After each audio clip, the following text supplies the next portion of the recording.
Hello. So Hi. I have a question for you today. Have you ever heard about artificial reefs? Yes, I watched a documentary.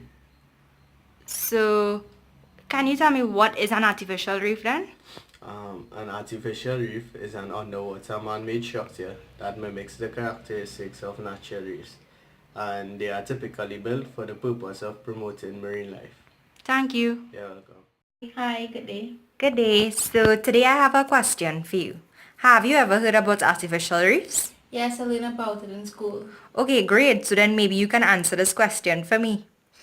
What is the purpose of artificial reefs? The purpose for artificial reefs are to reduce the amount of coastal erosion, improve the hydrodynamics for surfing, create jobs for those that depend on tourism for a living, and it also helps in the formation of new marine habitats.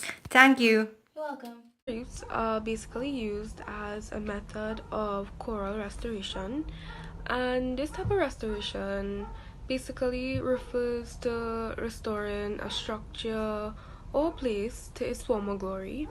And with coral restoration, it is basically the act of restoring the coral reefs to their previous glory. And this is mainly done by either implementing coral transplantation or placing artificial reefs among the coral reefs to help them grow and to help them flourish. Is needed in order for a reef to be successful? In order for a reef to be successful, there are three things to consider.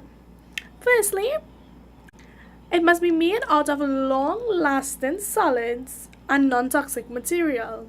It must be designed with a high surface complexity for the recruitment of coral, sponges, and other living organisms.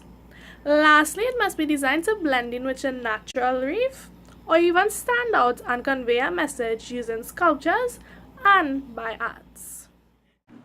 There are many uses of artificial reefs within the Caribbean. For instance, there are economically, environmentally, and even socially. For instance, artificial reefs attract tourists to a country. As a result, Caribbean countries would be able to benefit economically. Put another way, tourist activities within a country would therefore increase the number of foreign investors within those countries, which would therefore lead to economic stability. Let's look at socially. Caribbean countries would also be able to benefit from the creation of jobs, resulting in low level of unemployment and a higher overall productivity level within those countries. Environmentally, artificial reefs would provide new habitats for aquatic habitats, hence causing the numbers to increase drastically. Degradation of the reef causes toxic chemicals to be released, but it also weakens the reconstructive of the reef.